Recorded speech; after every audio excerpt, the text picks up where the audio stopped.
সব সংস্কার কমিশনগুলোর পূর্ণাঙ্গ রিপোর্ট প্রকাশিত হবে ৮ই ফেব্রুয়ারি। পরবর্তী করণীয় নিয়ে সর্বসম্মতিক্রমে পেশ করা হবে সুপারিশনামা। এরপরই অনুষ্ঠিত হবে জাতীয় ঐকমত্য কমিশনের প্রথম আনুষ্ঠানিক বৈঠক। এসব তথ্য জানিয়েছেন আইন উপদেষ্টা আসিফ নজরুল। সন্ধ্যায় ফরেন সার্ভিস একাডেমিতে সংবাদ সম্মেলনে তিনি জানান, সরকার আশা করছে বৈঠকটি ফেব্রুয়ারির মাঝামাঝি অনুষ্ঠিত হবে। রাজনৈতিক দলগুলো চাইলে রমজান মাসেও চলবে বৈঠক।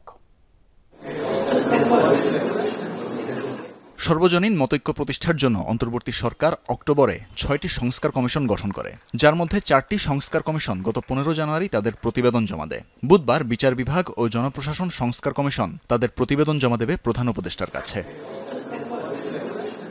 সন্ধ্যায় সংস্কার কমিশনের পরবর্তী কার্যক্রমের ব্যাপারে জানাতে রাজধানীর ফরেন সার্ভিস একাডেমিতে সংবাদ সম্মেলন করে প্রধান উপদেষ্টার প্রেস উইং। আজকে এটা খুব গুরুত্বপূর্ণ মিটিং ছিল কমিশন প্রধানদের সাথে। আইন উপদেষ্টা আসিফ নজরুল জানান, সংস্কার কমিশনগুলোর পূর্ণাঙ্গ রিপোর্ট ৮ ফেব্রুয়ারি প্রকাশ করা হবে।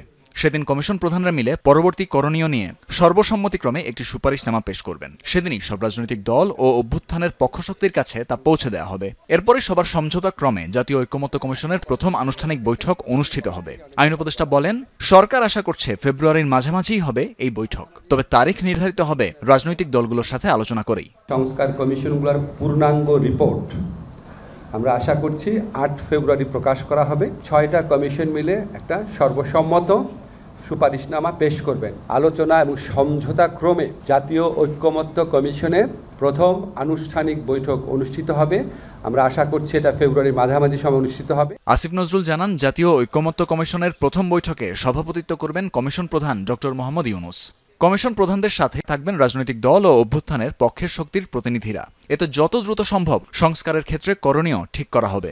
রাজনৈতিক দলগুলো রাজি থাকলে রমজানেও আলোচনা চালিয়ে নেবে সরকার। সভাপতিত্ব করবেন ঐকমত্য কমিশনের প্রধান ডক্টর মোহাম্মদ ইউনূস। সকল রাজনৈতিক দল এবং আন্দোলনের যারা পক্ষশক্তি ছিল তাদের প্রতিনিধিরা থাকবেন এবং আমাদের যারা কমিশন চিফ আছেন ওনারা সবাই উপস্থিত থাকবেন। সম্ভব হলে রোজার মধ্যেও চালিয়ে নেওয়া হবে, রাজনৈতিক দলগুলো যদি রাজি থাকেন, এবং যত দ্রুত সম্ভব আমাদের সংস্কারের ক্ষেত্রে করণীয় কি সেটা ঠিক করা হবে। আইন উপদেষ্টা জানান, ৬ সংস্কার কমিশনের কাজ এই মাসের ৮ তারিখেই শেষ হচ্ছে, আর সেদিন থেকেই যাত্রা শুরু করবে জাতীয় ঐকমত্য কমিশন।